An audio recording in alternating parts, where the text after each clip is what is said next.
Good afternoon. Welcome to Robots and Red Tape. I am your host, Nick Shutt, as always. Happy to have my buddy Matt Kilbane here with me today. Matt, how you doing, man? I'm doing great, Nick, man. Thanks for having me on, brother. I really appreciate it.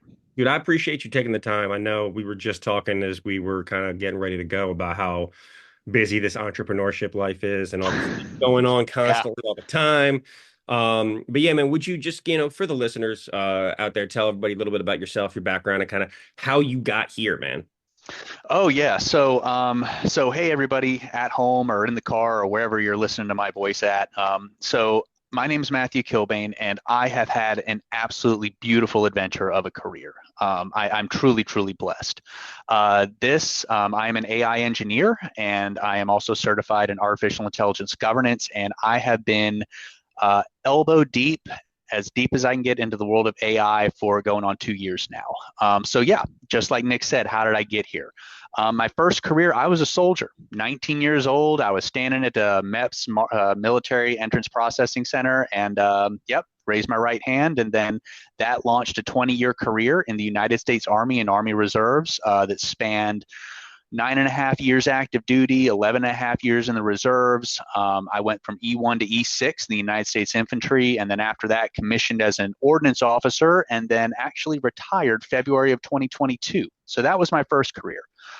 From there, that led me actually into logistics, right? Because ordnance is a branch of logistics in the United States Army, and I was a logistician. I worked as a contractor for Delta Airlines, and then as a logistician for the federal government, primarily with FEMA.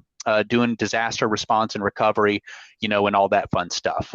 If you remember Hurricane Maria, there was a hospital ship that was docked outside of San Juan, Puerto Rico. Well, you're talking to the guy that wrote that op order for the United States Navy. So one of the many, many cool things that I did during my time there to really help a lot of people. And then from there, logistics is nothing but algebra, right? You're solving for X 24/7. And, IT is math and systems. So I just kind of segued into there. I kind of found my role in customer success management to start off, real basic business analyst stuff, because my background is I have a bachelor's of science in international business and I have an MBA with a concentration in the same. Mhm. And then, of course, a lot of stuff in finance because that's all international business is moving money, really. Mhm. So, anyways, and so yeah, I started out in the BA roles, customer success roles, moving over into project management and then managing contracts. Hey, there's that finance again, Mhm. managing the budgeting and business aspect of IT, which is its own little beast there. And then moving into program management with like systems and process modernization, because systems and processes, again, is nothing but logistics. Been Six Mhm. Sigma certified for well over a decade. Mhm. And then yeah, so luckily, I was working in the private sector for a company called Sencora, and I was helping on the business case aspect and use case aspect of a corporate native Gen AI instance, and that was back at the start of 2023, end of 2022, and from there. I saw the power of Gen AI for, I believe that at the time they were a Fortune 8 company, and I was hooked. I was sold. This is the future. This is solving all of those business processes and business problems that I've been dealing with for decades, Mhm. and here it was. Yeah. Here's the kit, and then I just went whole hog into it, man, ever since, and I've been loving the journey. Awesome, man. No, that's Yeah. fantastic. Appreciate that. Thank you for your service as well. I know how much fun that can be, and like I know how much Hmm. like I know in my opinion, logistics is one of the most underappreciated parts of any military operation, and it's what separates the good ones The from the winners from losers. Yeah. yeah, literally the winners and the Yeah. losers, good ones from the great ones. It's the Hmm. backbone power projection of keeping folks overseas maintain deployed with the stuff that they need to do their job, whether that's in the case of sending the hospital ship down to Puerto Rico, doctors, Yeah. humanitarian supplies, or if it's in a forward in a combat zone, bullets and ammo and food and everything. So it's a gargantuan job, and I think it's very underappreciated. So thank you again. And Oh, appreciate it, dude. Thanks. yeah, man. And I know you mentioned the future. at Hmm. one as you were working with Gen AI and you realized that AI is the future and in late 22, early 23. So we're talking Yep. one about like a couple of months after ChatGPT goes live Hmm. initially, right? And Correct. really before it really catches on and enters the mainstream, right? I think it really started people really started hearing about it February, March of 20, maybe January, February, March, Q1 of 23 is when it Hmm. really started getting big. And so you're right there, early, kind of early adoption as you look at ChatGPT and the release is a a monumental moment in this. Um, but I know when we spoke initially, we had talked a lot about, the potential for different futures as we Oh utilize yeah. AI and look at AI as a tool in our society. So, on one side, I think you mentioned one is like a Star Trek future where it's more of a utopian society. And then the other one is like a altered carbon future where it's a dystopian society. When Hmm. you think about AI as in society, how do you think we can kind of, or what steps do you think we should take now to ensure we go one way or the other, and how do we ensure that we're moving towards more of a utopian as opposed to a dystopian future? Sure. So it really defines. So in order to properly answer that question, we have to really define we, right? So Mhm. we is in humanity, and then we is in the United States of America, right? Because that's where we're at, and that's where we're having this conversation. So Mhm. I want to go ahead and answer that essentially from two frames of reference here. So we is in humanity, we are taking the steps, right? You see different legislations coming online, whether it be the EU AI Act. The United Nations General Assembly has a draft AI resolution in the works right now. Our neighbors to the north, Canada, they have the AI and Data Act, AIDA, right? And then you see, all of these different legislative and regulatory bodies all around the world that are really stepping up. That understand how transformative this technology is. I've taken to saying that, hey, we were in the age of information, right? Now we're entering into the age of AI. Right, Mhm. like that's really, really what's happening because it is a fundamental game changer on so many levels, like systemically throughout our society with how our society functions. So, but then you have the United States, and where the federal legislative body has really absconded from really putting forth that legislation that we as a nation state need in order to be successful, right? And what do you mean, and what do I mean by that? Well, it's really caveated around how AI is going to be used and employed throughout our society, right? And not just the American society, but also the global human society. And it really centers on ethical development, right? Ensuring that AI systems are used for good, I mean, inclusive and diverse development, right? So that it serves all people, that it eliminates the structural biases that are inherent within our system right now. And, I know a common refrain from that will be like, well, Matt, what do you mean by structural biases? Or, I know there's some, common political pushback. Well, take the Pentagon, for example, the headquarters of the United States military, right? They have double the number of bathrooms that they need for the population that works there. Why? Segregation, flat out, right? The Pentagon was built during segregation, so they have restrooms. They have an adequate number of restrooms for whites, and they have an adequate number of restrooms for non-whites, right? So when I say like inclusive and diverse so that it serves everyone. And when I talk about, addressing the structural inequalities, like that's the stuff I'm talking about, right? And how we use our language, and how we use these systems. And it's going to require really robust regulation, like I was saying, on the national, international, and sometimes even the local level, right? And to ensure that, nefarious actors are not able or not able are legally prohibited, and then there are consequences to it, Mhm. from employing artificial intelligence in nefarious ways. And then it's going to take cross-sector collaboration because artificial intelligence is something that touches every single sector that you could imagine, everything from agriculture to call centers to space exploration to teaching, and when I say teaching, I'm talking everything from pre-K all the way up through, PhD graduate studies.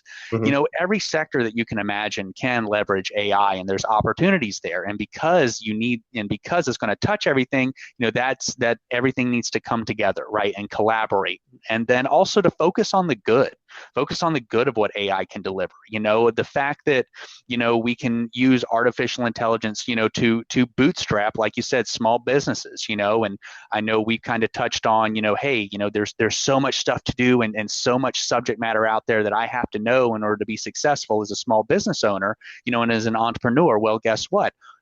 Generative artificial intelligence can assist with that, right? Can assist with those budgeting processes, those HR processes, the procurement, the IT, to really enable the success of the individual. And by lifting up the individual, we lift up the community. Mhm. So those are the key steps that we need, is really that ethical development, the inclusive and diverse development to make sure everyone is properly served by this new technology and no one is left behind, the robust regulation and legal framework that we're going to need to be successful, that cross-sector collaboration to bring us closer and together like never before, and then also focusing on the good aspects of what AI brings to the table, while, of course, taking steps to mitigate the negative.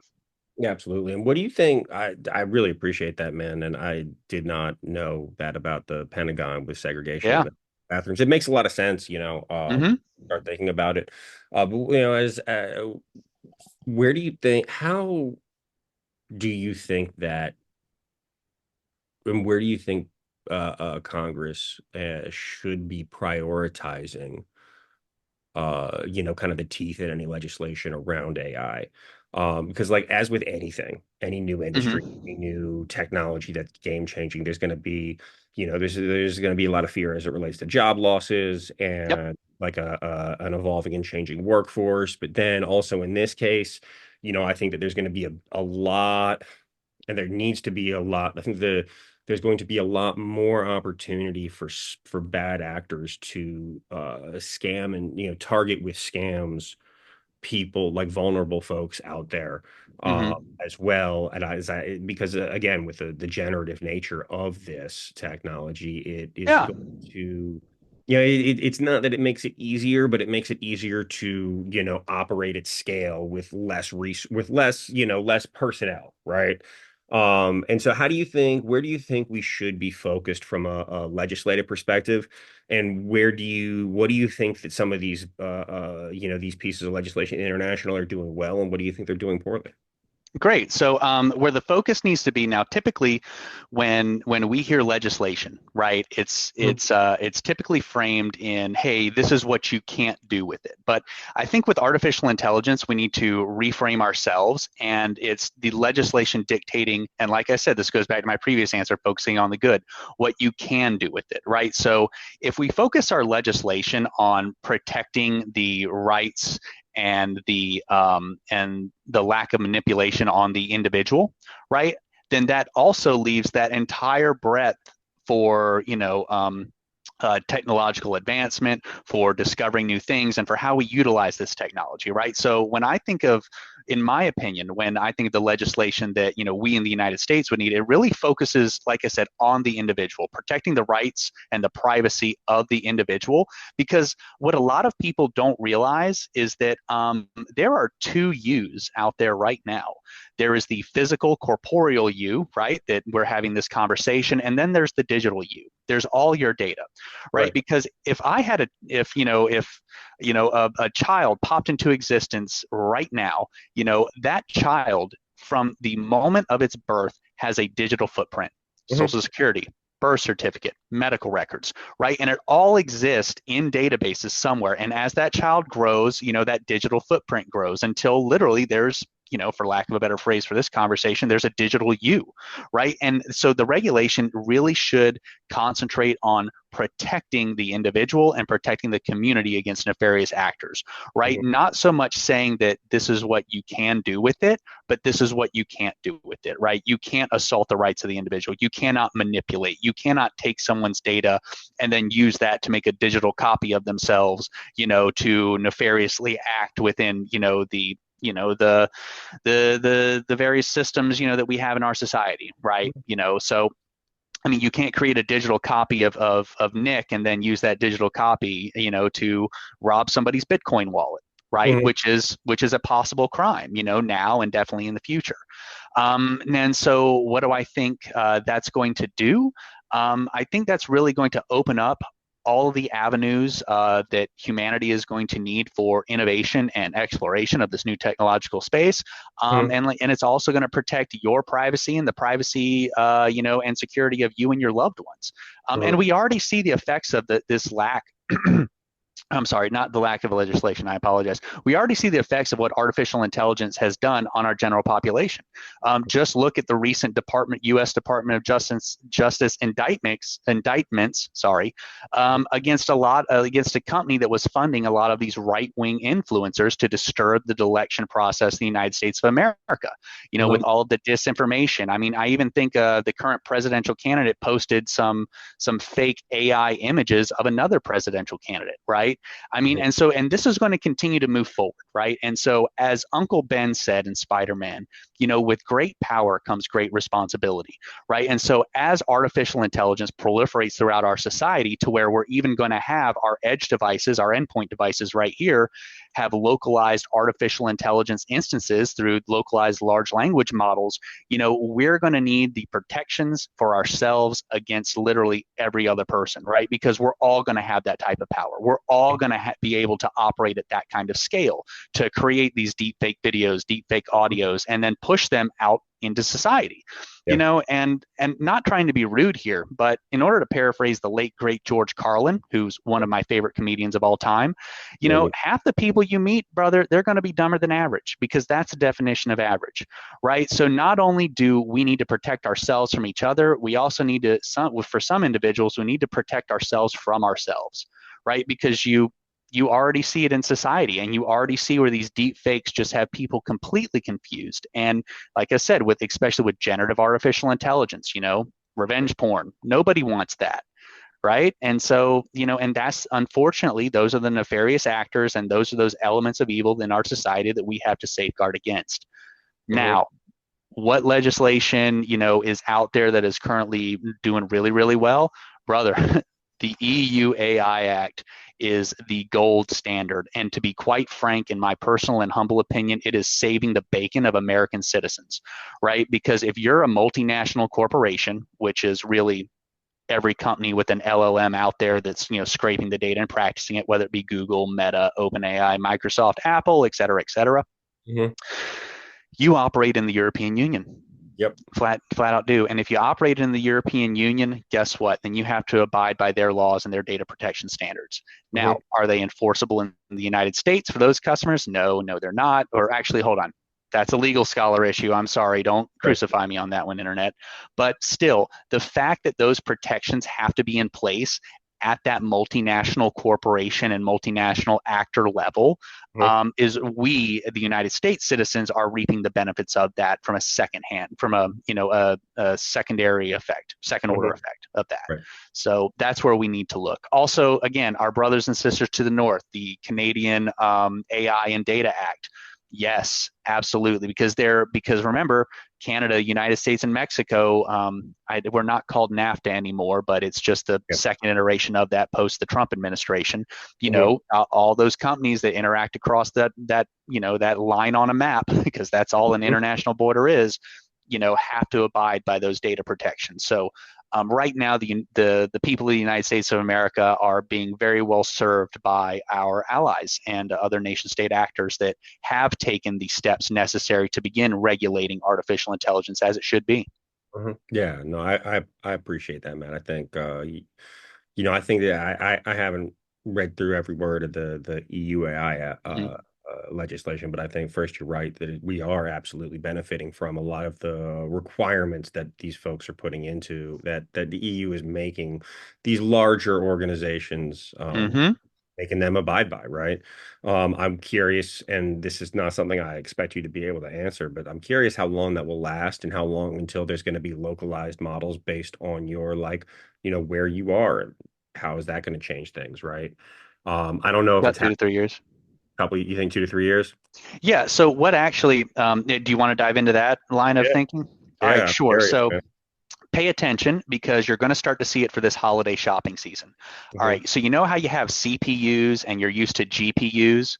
All right. Hmm. Well, you're going to start seeing endpoint devices, endpoint being where IT meets humanity, your phones, laptops, tablets, etc., with what's called NPUs, neural processing units, which are Mhm. going to allow, because right now the way the system architecture goes, and this is a very dumbed down version. Again, I'm sure there's a SME out there that's going to pillory me for saying this stuff, Mhm. but that's fine. I can take it. Is that the CPU, is the clock for your computer, right? It is the task organization of this is how thing goes. All right. Well, the GPU is the math guy.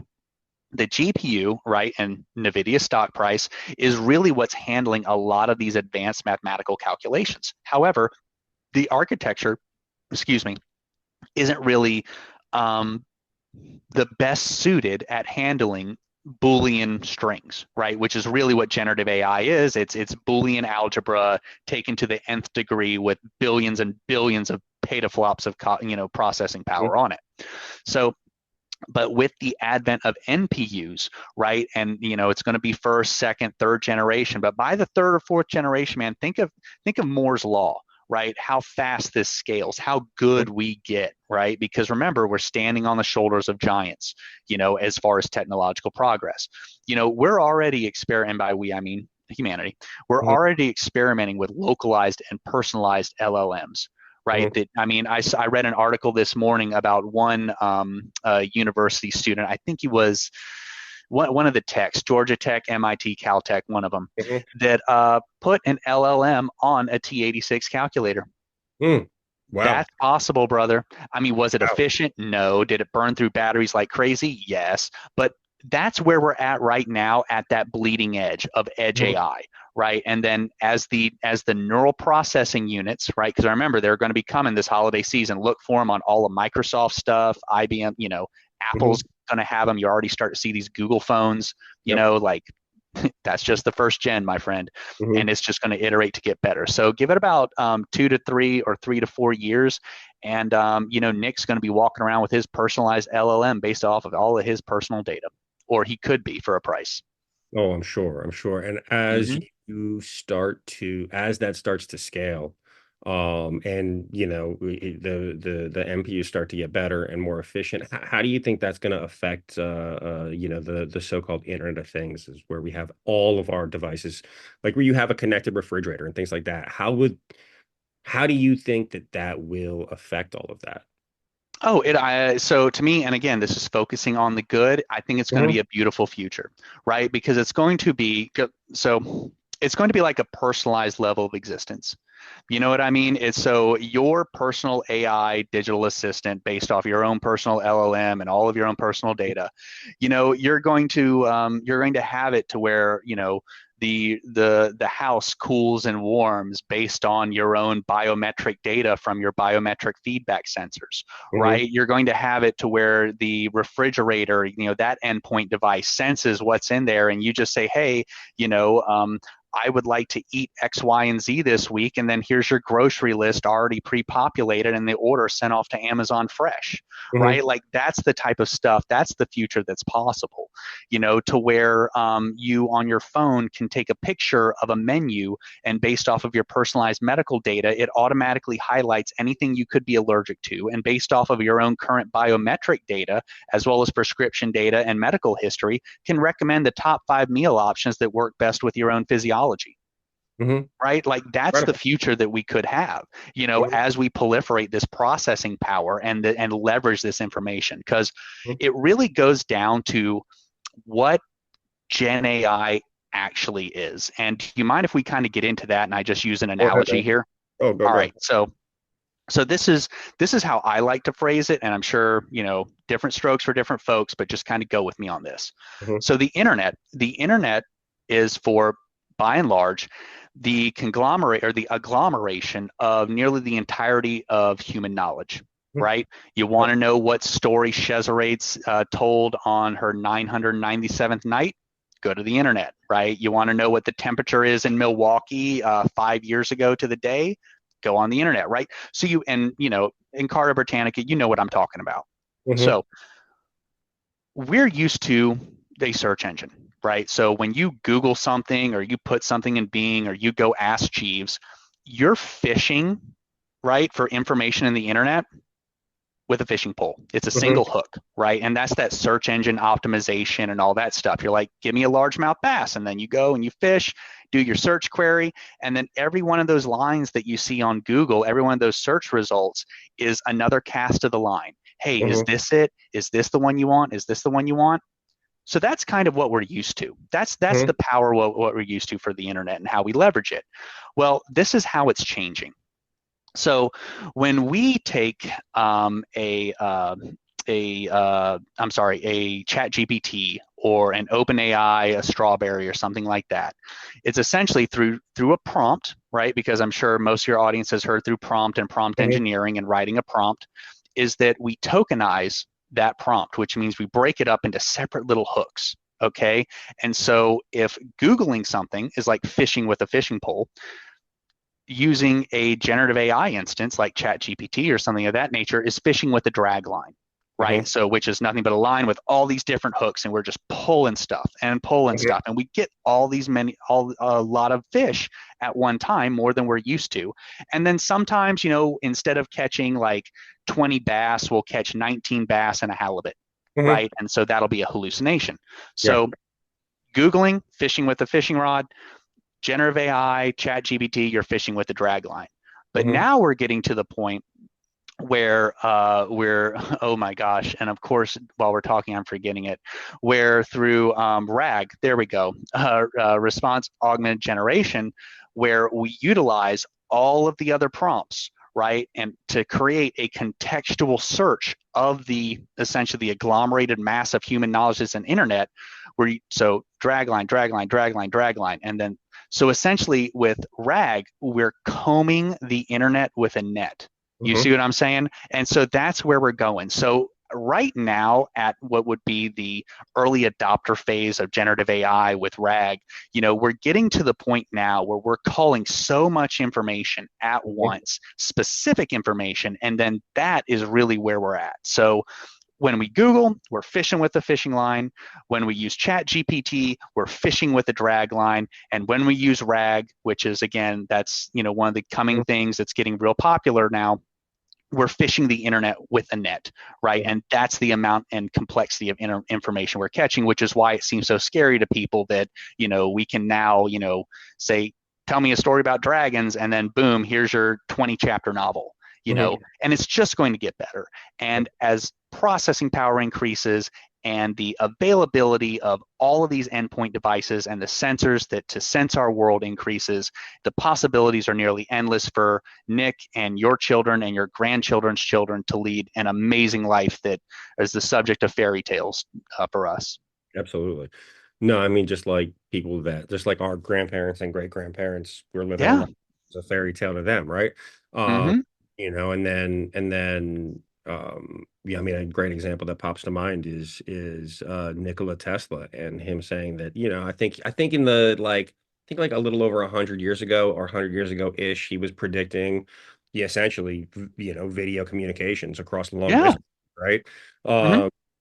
I'm not saying he was right about everything. I'm saying he was right about that, right? And then one thing that you did mention, I appreciate the explanation and the differentiation between a search engine, a LLM, and when you drop a rag on top of an LLM and use that to filter. Mm-hmm. Um, yeah, one thing you mentioned when you're talking about having how we'll have our own personal AI customized to us that understands us and our preferences on all of our devices.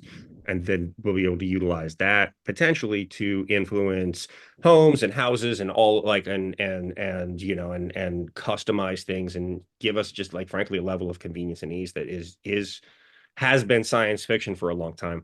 Um, I do get that that's the positive view of it, right? Mm-hmm. If we don't get a lot of this upfront legislation or this upfront if we're focused on the wrong things and it's not like an individual focus, but say it's a corporatism focus or it's a profitability focus or it's God forbid, it's an authoritarian focus, how could some Mm-hmm. of these things like how could that go wrong? And how what's a like a dystopian future where AI is being used to reinforce or is being used to propagate a negative, propagate negativity or control or something like that instead of individual rights. Oh, sure. So this is where we get into, that really that science fiction realm of the negative, right? And, Hmm. we kind of brought up earlier, that altered carbon, right? Where you have that a massive, massive accumulation of wealth at the very, 0.00001%, right? And that's already happening now. I mean, look at the economic data. The economic stratification is quite frankly the worst it's ever been, right? Like there is discrepancy that hasn't been seen, since the Gilded Age, and it's even worse than the Gilded Age, right? But we have this massive, this propaganda engine, right, by the people with means to the people without means that, literally, it's very self-serving, and I mean, maximizing shareholder value is, in my opinion, a very, very empty way to live your life. Hmm.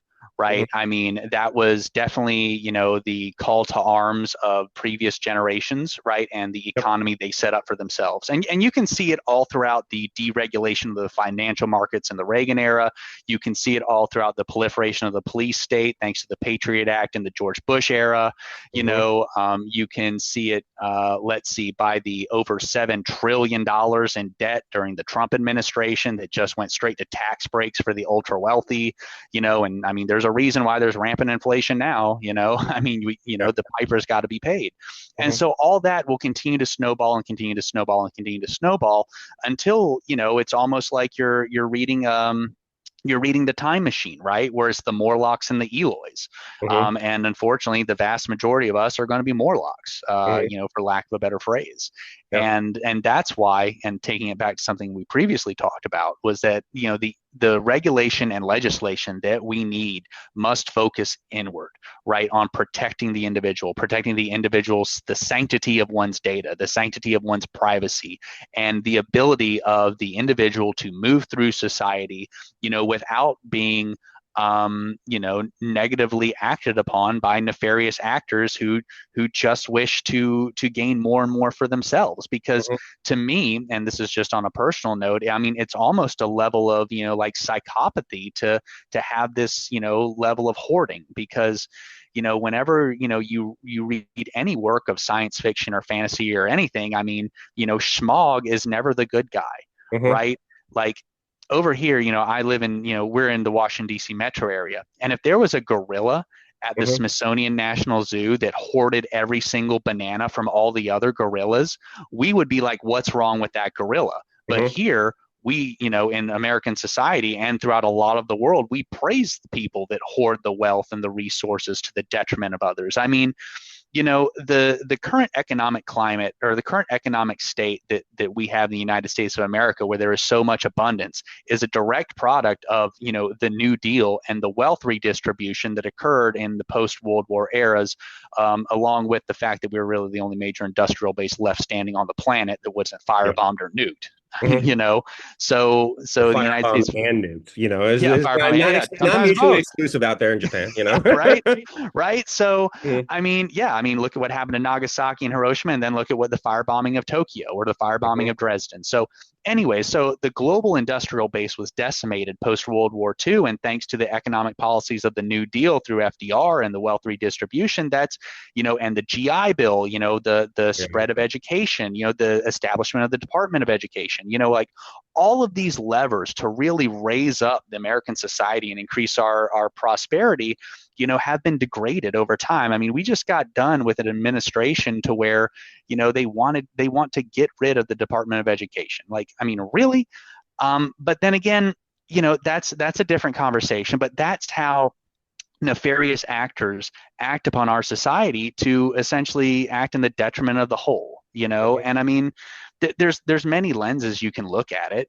I mean, it's quite sad. And I think that the regulation and legislation that we need in order to, for our society, and not just the United States of America, but humanity as a whole, to prosper into the coming years and to deliver that prosperity and those advantages to future Mhm. generations who will never know we exist, is our responsibility, and we need to start acting on it. Yeah. Or else we are going to get that altered carbon. We are going to get that time machine of Morlocks and the Eloys, or just as worse, look at the French Revolution. Look at the response to the Gilded Age, right? You can only step on and impoverish so many people for so long before they rise up and tear you down.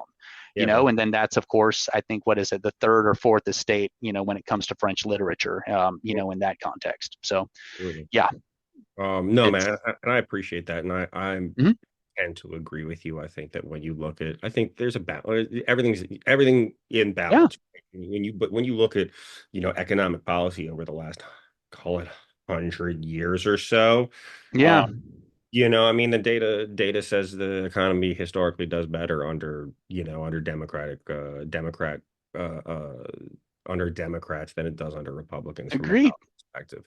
Um, and I mean, that's just what the data says. I think, I mean, yeah, it's economic fact. I mean, right. it's not a political opinion, Well, and it's but I because of mean, that wealth redistribution. mhm.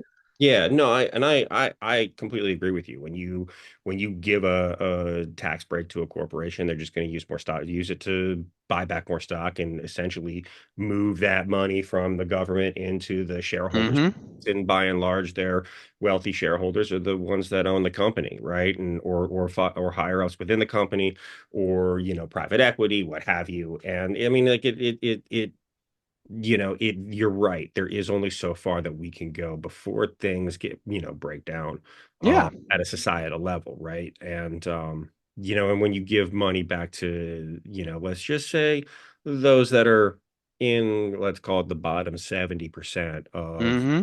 income, now that money gets spent right away and goes right back into the economy, because an economy is good when money is moving, when things are changing hands. Yes, But the velocity of money. Yeah. but yeah, I mean, I also think that, to quote somebody you've already quoted, one of my favorite comedians as well, George Carlin, is I love him. they want people just smart enough to run their machines, but not smart enough to realize how bad they're getting fucked. Um, Agreed. and so, in from that perspective, like going about abolishing the Department of Education would make sense, but I think that all of us, and I mean all Americans, because I'm talking about this country, Mm-hmm. benefit from our infrastructure, whether that's Unequivocally. Unequivocally. Yeah. bridges, tunnels, power infrastructure, internet infrastructure, education. When you start talking about, human capital from an infrastructure perspective, Yeah. and we all have a responsibility to take care of the infrastructure that we all benefit from. um but to bring this kind of back towards AI, uh Mm-hmm. I just touched on power infrastructure, and I just saw over the last couple of days there was an announcement that there's a nuclear power plant. I think it's Three Mile Mile Island. Island. Yeah. Yeah, that had been decommissioned in 2019. It's the site of, and I'll be freely, I don't know all of the details, but it's the site of the worst nuclear reactor accident here in this country, right? Mm-hmm. So what do and all of that's being brought back online, and it was announced that it's going to come back online, I want to say by 2028, and that Microsoft will be buying 100% of the power output to power data centers. And that's not the only one that has been brought back on. It's not the only power plant that has been brought back online. There's been a big resurgence in coal power as well. And we're spinning coal power plants back up to, to feed the power demand and power generation demand of these new data centers. What are your thoughts on that, and kind of what are your thoughts about bringing 3 Mile Island back online? So we are and this is what I think, right? And I'm sure everyone else has their own opinion. We are in a very nascent stage regarding energy consumption and utilization for artificial intelligence, right? It's kind of the maxim that comes to mind is, you have to work harder before you can work smarter. And what do I mean by that? So and by we, I mean, society, we lose so much of our power through, heat dissipation, Mhm. right? We use so much of our power through, resistance, right? Mhm. Just through material resistance. That's why we're, searching for room temperature superconductors and all that other stuff, right? So the amount of power that we're leveraging is in is representative, like of the amount of power that we actually need to use to run these data centers if they were more efficient. However, this is where artificial intelligence comes into play to make society better.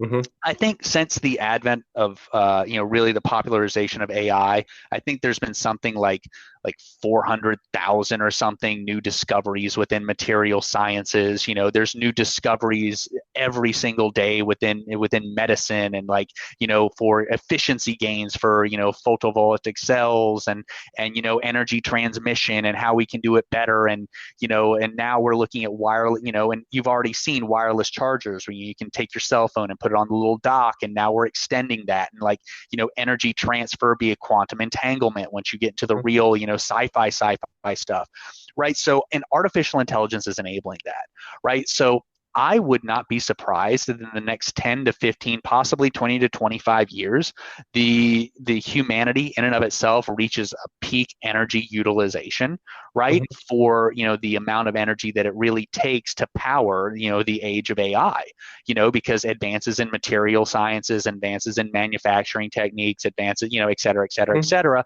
are all going to enable the capitalization of these technologies to reduce our overall energy footprint. So I think that when we say, oh, the data centers are sucking up all this energy, well, yeah, right now, Yeah, but absolutely. give it a minute. The humans are on it. We're fake. Because listen, I guarantee you right now, Microsoft does not want to pay that electric bill. Thousand Nobody percent. would.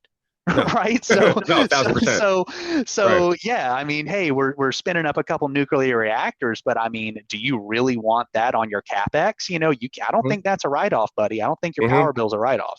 Right. But so yeah, so I see that as a very, very temporary problem, temporary in the grand scheme of things. That'll be quickly in the grand scheme of things, phased out and rendered moot by technological advancement of how we do things and what we're doing.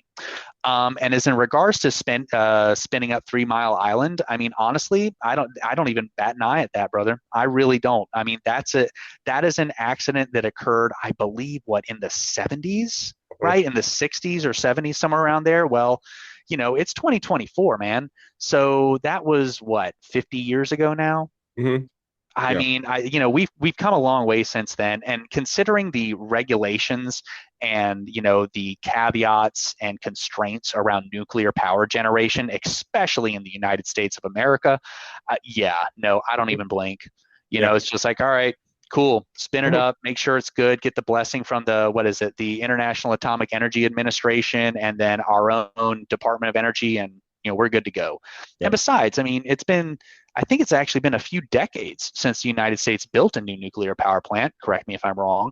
So, I mean, sure, spin it Yeah. back up. We need it. It's clean. It's one of the safest forms of energy out there. And, I mean, what, you get more nuclear radiation, or more radiation out of a banana than you do Mhm. standing next to a cooling tower on a reactor site. So I'm Absolutely. game. No, and I think personally, I'm inclined to agree with you, and that's been my argument as it relates to climate change for a long time. Is that we're going to innovate our way through it, right? I mean, I think the catalytic converter is a great example of innovating our way through something Mm-hmm. now, and coming up with these small fixes and changes to increase efficiency, right? And Yeah. make our machines better. I also am a proponent, and I'm not an expert on power generation and different types of power plants, but I'm a proponent of nuclear power and have been for a long time. I think that properly done and properly maintained Mm-hmm. and properly built, it is when you look at the density of a material utilized, right? Oh, absolutely. Amount of, a plutonium required to run a nuclear reactor is far, far, far less from a volume perspective than running a coal power plant or pretty much any other power plant, right? Like, obviously we'll take like dams and using dams to generate power, and that's a different conversation, right? That's not feasible to operate at scale, right?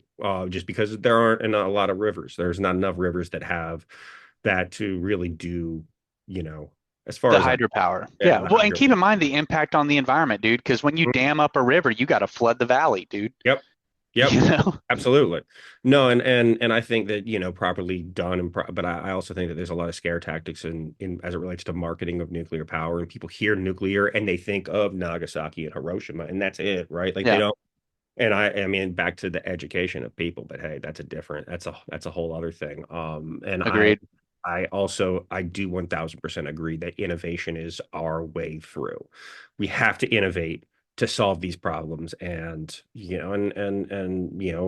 that's also, as we innovate, we're going to create more opportunity. We're going to create more, more jobs, right? But like that's not all of it. We're going to create better jobs, and we're going to redeploy our workforce in different ways. And there's going to be new opportunities and new things to do. But we need to be very intentional about it. And we need to Hmm. make sure that we're prioritizing the right things. And as I completely agree, Microsoft, nobody wants to pay the power bills for data centers. That's a cost of doing business. And that's an expense on the balance sheet that if you can reduce is great. Uh, Hmm. so I completely agree with you, man. Yeah. Uh, Yeah. I mean, and don't forget, like with all these, like, with coal, I mean, I just the second, I mean, people I think have a very hard time calculating the second and third order effects, mhm, right? I mean, head on over to West Virginia and look at all the graveyards filled with people that died of black lung and the mhm, effects that had on not only them but their families and extended families and the infrastructure of West Virginia. mhm, Entire mountains in China that no longer exist that have just been dug, that are now holes in the earth, yep.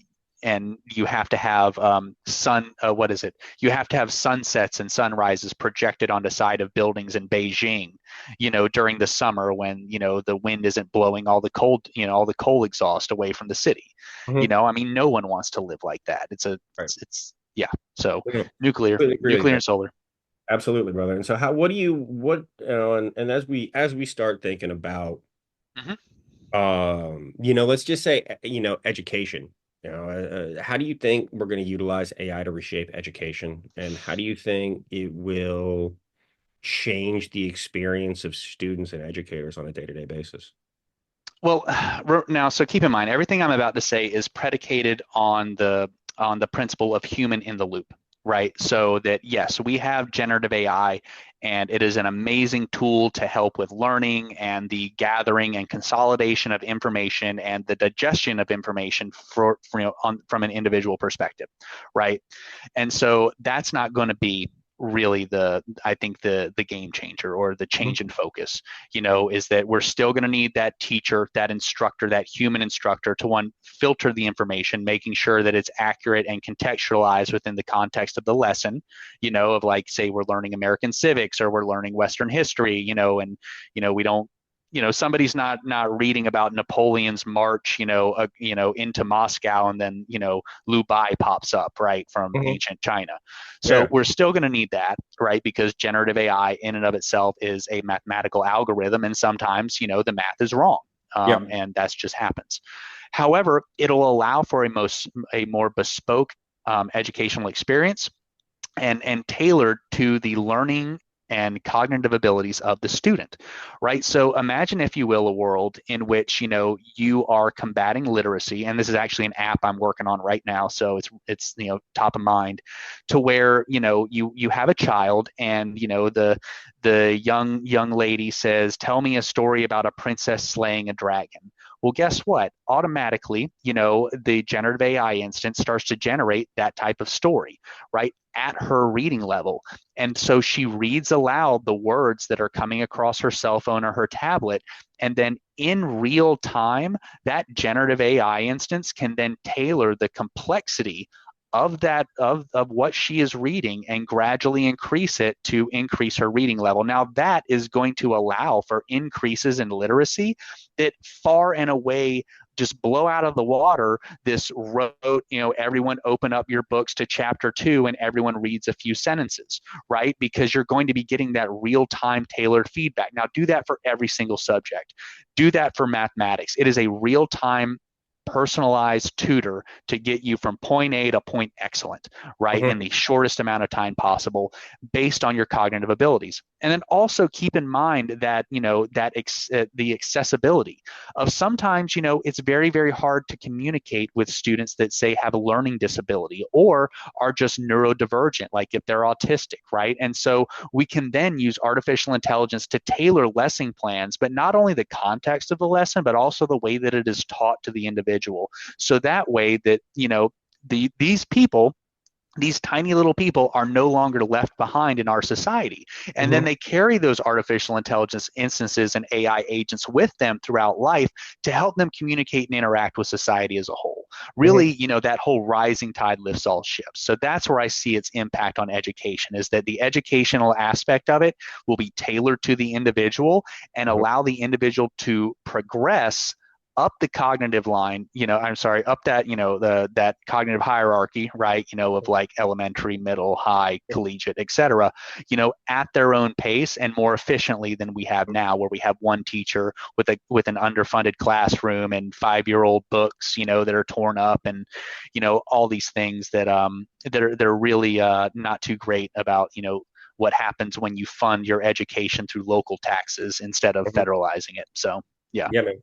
No, and I actually agree with you. I also think that it will uh allow, because and I like there are a lot of it will allow the education to be tailored in ways that meet people where they are from a learning style perspective. I can, speaking for myself, I always had trouble in classes and just in class in general because I have trouble paying attention when people are lecturing me on things that I don't find Yeah. interesting. But at the same time, if you involve me in something and it's activity and we're doing something, I'm going to learn far, far better, right? And that's how I learn, and everybody learns differently. And I think that it Yeah. will allow that. And I also think it'll take some of the more, I'm not going to say dry subject matter because I think that, different things are dry to different people. But Hmm. I think that it'll allow you to take some of these other things when other subjects, when you start talking about like photo generation and video generation, and I mean, history is a great example. It's like, instead of reading about, or interacting with an AI, asking about Napoleon's campaign in Russia, you could Yeah. theoretically have AI have a recreation in a VR headset that you watch as part of your history class, which would be Hmm. far more engaging than just reading about it for a lot of folks, right? Especially for children that are used to this level of interaction, like used to interacting with technology in these ways. Oh yeah, absolutely, man. And that is, and like you said, meeting people where they're at is really what artificial intelligence in the realm of education is really the big benefit of it, right? And so, I know that during the Bush administration, we had the No Child Left Behind legislation here in the United States of America. Well, this is truly No Child Left Behind, right? Hmm. Because every child is brought along at their own pace. You know Hmm. what I mean? And so, yeah, no, I fully agree with the inclusion of artificial intelligence in education, but again, remembering to keep the human in the loop, right? To keep that professional educator there to guide and steer and to ensure, that when we're teaching history, that it's historically accurate. That that VR simulation, of Napoleon's, march into Russia doesn't include, Hannibal's elephants. You know what Hmm. I mean? Just to make sure that we're on track. Yeah. Although I absolutely watch that movie. I'm not going to lie to Oh, you. that'd be so cool. Yeah. I'd 1,000% watch a movie where Yeah. Hannibal was along for that ride, right? I mean, Hmm. legit. I'll get back to logistics. Logistics aside, right? Because I mean, that's what took that whole campaign down. But, and then, as obviously, I know you've spent a lot of time in government and in larger organizations. You recently came into small business over the last couple years. Where First, how has that transition been, going from larger organizations into small business first? And second, Matt, how do you as a small business utilize AI to help reduce your just your workload in general? And how do you see that, kind of continuing and progressing? All right. So to answer, so I heard a three-part question. Yes. So going from large organizations to much smaller organizations, the main thing that I've encountered really is, you have great people and you have, not so great people, regardless of what size or complexity of organization you have. Hmm. The main inhibitor, or I'm sorry, not inhib, it is an inhibitor, but the main difference I've seen is the inhibitor of resources and resource allocation, Hmm. right? Like, like a small business owner, I just do not have the time.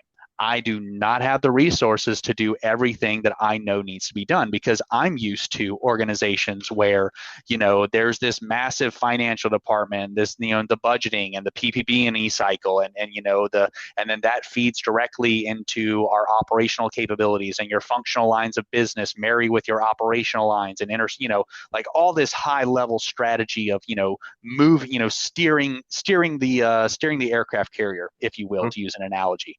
But when you get to the resource scarcity of small businesses, you don't have, that finance department to lean on, or that procurement section, or that IT help desk, when you as a small business owner are trying to make it work, right? Hmm. But what that leads to is resourcefulness and making it work. And so, and in that regard, that also is an advantage, because the smaller you are, the more agile and nimble you are to respond to market forces and situations as they develop, right? It's much easier to conference with myself and just myself, than it is to go back to the team, because I forget who said it, but to paraphrase a maxim, what is it? A committee is the only organism on the planet with multiple heads but no brain. You know what I mean? And Yeah. trying to get a decision and get some forward movement there, or lateral movement, or any movement, Hmm. can be really trying. But taking it down into, what are some of the constraints of a small business and how AI can help with that? Well, dude, I offload a lot of my back end business functions to artificial intelligence. You Hmm. know what I mean? Like, if I need accounting, well, guess what? I've got my own copilot that I pay for, and that's hooked into my Excel. So guess what happens?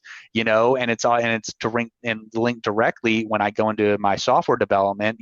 Because I use Visual Studio Code and then GitHub Copilot. So guess what's there? And so I leverage artificial intelligence to perform a lot of those functional lines of business, Hmm. and how they can enable me to be successful. Like for procurement, hey, this is the proposal, or this is the solicitation. Write a proposal for it for business development. Okay, IT technical aspects of it. Hey, I have this problem, this problem, this problem. Gen AI, give me an answer. And is it 100%? No, it's not, because we're not there, right? Yep. But this is the cool thing about artificial intelligence, Nick, and not a lot of people realize this, but it's nonetheless very, very true. The AI, the last time you used AI, Hmm. that's the worst AI you're ever going to use in your life, Hmm. flat out, because Yep. it's just getting better and better. And then, I'm sorry, what was the third part of the question? How do you see this continuing to evolve over the next couple of years, and where do you think? Oh, Yeah, go ahead. yes. Yeah, yeah. Here we go, brother. All right. So I see it as incredibly empowering, right? Because as I'm sitting here and we're talking about how I'm using, for my back end business functions or my functional lines of business, artificial intelligence to augment, my skill set, right? Like, I Hmm. know what needs to be done from this massive organizational perspective, and my resources at my disposal, I can use artificial intelligence to get there, right? To move that needle. Hmm. Well, I mean, imagine, if you will, something like let's say the Incorporated Man series. We're talking Hmm. sci-fi again. Yeah. Where you are your own corporation, right? Because guess what? Your artificial intelligence can stand up an LLC just like that, have it Hmm. registered in SAMS, have it registered with your state, get your certificate of in good standing, have all your taxes and everything filed, and have the APIs, with your bank account, so that way you can just send the money at the drop of a hat to pay your taxes or to pay the fees, hook up your water, your cable, and like literally have all of that spun up that it takes you and me hours and hours and hours to do in Hmm. 10 to 20 years, like that. So as you walk through life, like when you're walking down the street and like say you wanted to buy a donut and some coffee from Krispy Kreme, Does Nick want to buy that donut or coffee? Or is that walk of business a legitimate business expense? And then you spin up your own LLC and then buy that coffee on your bit underneath your business account that just generated 30 seconds ago and then use it as a tax write-off, Hmm. right? But then we get into the second order effects of that what I call business in a box, right? Where if you have the capability, because sorry to go back, legislation in the United States of America has been drafted, especially since the Citizen United ruling by the Supreme Court, where money is speech, to benefit large businesses and large organizations. So now imagine if through the application of personalized AI instances, you got to leverage all of those tax breaks that large businesses get. You got to leverage all of those resources that large businesses have as you move through the world, Hmm. right? It's an entirely different game when Nick can either be Nick the human, right, walking through and conducting himself through life, and Nick with the resources and capabilities of a Fortune 500 company walking through, right? And so that's where we're getting. And then that's when we get back to the regulation and legislation is we're going to have to redesign a lot of our tax code is going to have to change due to these pressures. A lot of our the legal protections and everything because you know I mean when the laws were, in my opinion, written to benefit a very, very select few. But when that benefit is spread around to everybody and everyone realizes how broken it is, I think the game's going to that's going to necessitate change in the game in the rules of the game. I mean, I agree. It'll be interesting to see how those changes are implemented, considering Hmm. some landmark, considering the decision that you just mentioned, Citizens United, Yep, and all the fallout from that, and yeah, it will be interesting to see what happens. exactly.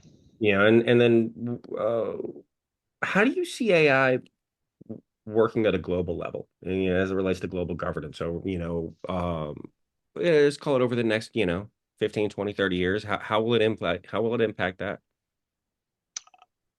So focusing on the good, and of course, there's always the naysayers of, oh, Skynet and all that. So hey, thanks, James Cameron, appreciate you. Yep. But but no, so I really see it as being able to streamline and reduce the complexity of our way of life, right? Hmm.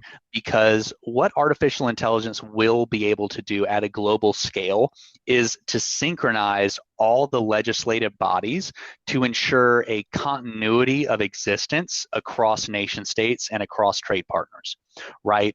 Now let's take that down to the macro level so the audience can kind of get a gist of what I'm talking about. I'm sure every person has heard about some law where it's like you can't tie your elephant up in on Main Street during sundown on the 6th of July or something of that nature, right? All those weird laws that are still on the books and all the laws and legal frameworks, that and regulatory frameworks that do not operate in concert with each other but cause friction, right? Hmm. And which is, a lot what our judiciary does, right? It like, hey, like, does this law apply or does this law? And this is where we get into that discussion, and it costs millions and billions of dollars, and you Yeah. know all that stuff. Well, guess what? Through artificial intelligence and the analysis of these massive data sets, we can then quickly spot and rectify all those points of friction, right? To where we then have, your global standards, we have, your global conduct, we have your global rules of the game, which then that's just going to benefit every single person, right? Because, imagine a world where doing business, at a hot where doing business on the streets of New York with a hot dog cart is just as easy as flying to Dubai and engaging in a multi-million or billion-dollar deal. I mean, it's all fluid. And what is that going to do? That's going to increase the velocity of money. That's going to increase the access to capital. That's going to increase the capital inflows and outflows. And legitimately, by smoothing out all these legal and regulatory frameworks and synergizing them, we're going to turbocharge the global economy as we know it. Hmm. Especially as humans through the application of artificial intelligence move up that complexity hierarchy, away from the task and process level to the manager, system, network, enterprise level of what a future worker will be. It's fantastic, man. I love it. I appreciate your optimism, man, and I appreciate you taking the time to come on today. I think this has been a really good conversation. Dude, Uh, definitely, man. Yeah. Anything else you'd like to add? Any points that you didn't get to make before we close, brother? No, I think we hit it all. I just really want to stress, the positive aspects of artificial intelligence, right? Because if I got to make a closing pitch, man, it's gonna be remember what it was like at the beginning of the pandemic when everything shut down, and what did we as humans do? We danced, we made videos on the internet, we baked bread. We escaped the drudgery of day-to-day life as we know it, and we were able to exercise our creativeness and exercise, our inspiration, and really, come into our own, and explore ourselves as humans. And I think that is the ultimate potential of artificial intelligence, or one of them, is that it's going to allow not just humanity, but humanity through the individual level to escape a lot of this modern day drudgery, right? All of this, task level and process level stuff that just time sucks your day and leaves you mentally and emotionally exhausted. Offload that to AI. Because guess what? In the age of AI, you're no longer the worker bee, you're the manager now, right? So you're moving up that complexity hierarchy. And as we move forward in time, right, we mentioned climate change, we talk about the resource scarcity, right? We talk about changing climate, changing environment, we talk about decreasing population. The reason we're able to get where we're at is because of our ability to have all these people specializing in all these roles, right? Mhm. But we utilize an exorbitant amount of resources to do so. Well, guess what? As resources reduce, as population reduces, that means that we either scale down the complexity hierarchy to meet the level of our environment, or we leverage artificial technology to fill in those gaps that are falling. So that way we stay up here and continue to advance as a society and as a species, to face, the oncoming challenges of climate change, population reduction, and resource scarcity. And so I see artificial intelligence as that vehicle to Star Trek and not our altered carbon, because I think once the advantages proliferate throughout the population, the appetite for change and change for the good and for the better is going to be so overwhelming that it will no longer be ignored, and our legislative bodies will be forced to act or fall behind. Man, I appreciate you, brother, and Yeah, dude. I appreciate you coming on today. Like you, I'm an optimist, and I'm hopeful that we can Mm-hmm. move towards this utopian future and avoid this continued slide into dystopianism, man. But I appreciate you. Thanks for listening to Robots and Red Tape, everybody.